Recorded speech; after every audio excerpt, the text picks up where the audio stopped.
The Galactic Assembly's War Council was in session, an imposing chamber of bioluminescent crystal, orbiting the neutral world of Thalzor. High-ranking delegates from over 60 species floated, slithered, hovered, or walked into place. The tension was thick, a palpable aura that not even the vacuum of space could silence. The subject was Earth Terra, as they officially called it. A minor death world on the outer spiral of the Orion Arm. Barely a century into its spacefaring era, the planet had grown unervingly fast. For decades, the Assembly had debated how to contain the Terrans. Some suggested isolation, others integration. The more paranoid favored immediate subjugation. No one, however, expected what came next. It began with the fall of the Garnek outpost. Positioned 5 light-years from Sol, it had been a fortress installation for the Zentari Empire. Fortified with plasma turrets, orbital mines, and an entire squadron of Voidclaws, it was considered impenetrable. It vanished in under 3 minutes. Sensor logs were corrupted.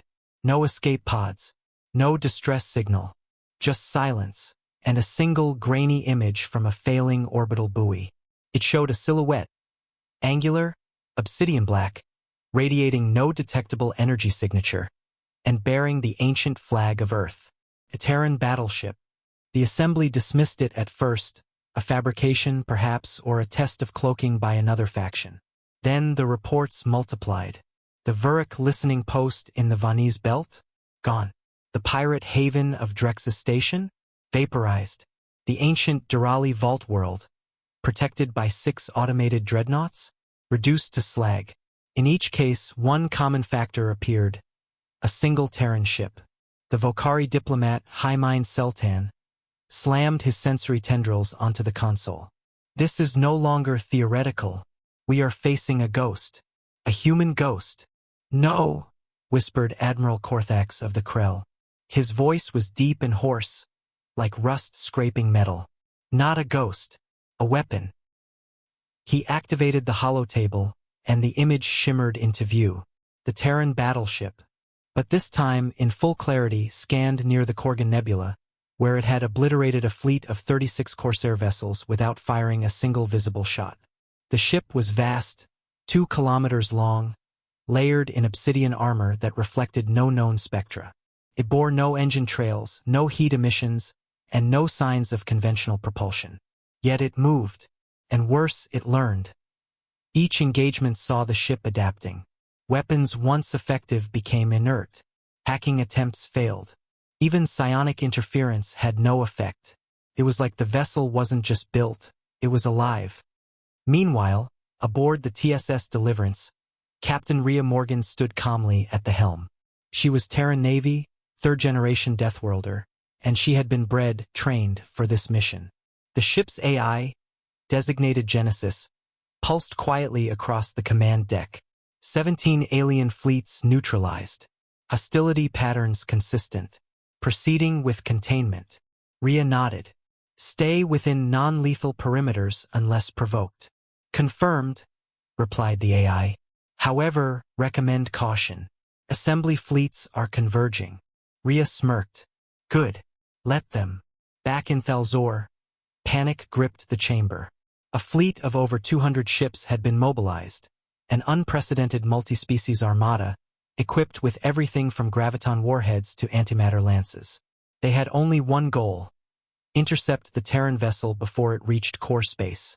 The fleet arrived in a perfect blockade near the Ilarian Pass, where stars danced like fireflies through ion storms. And then, the Deliverance arrived. Not with a flash, not with sound.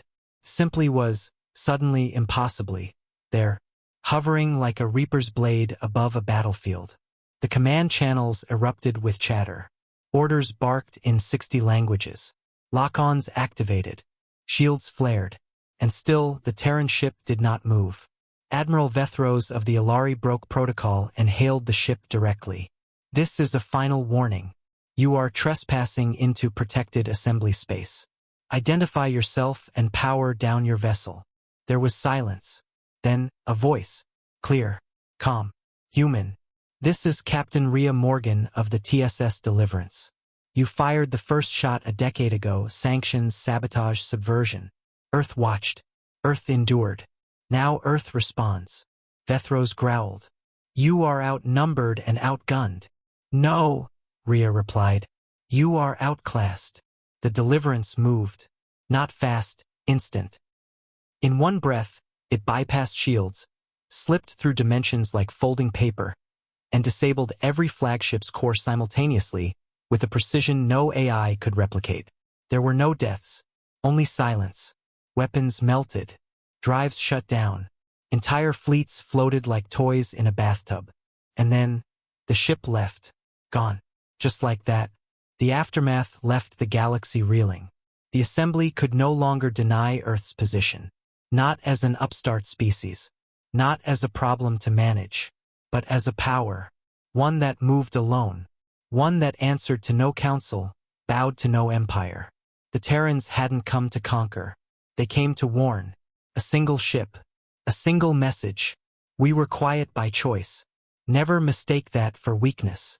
And across the stars, every species that had once laughed at Earth's primitive origins now whispered a new name with reverence and fear. The Terran battleship,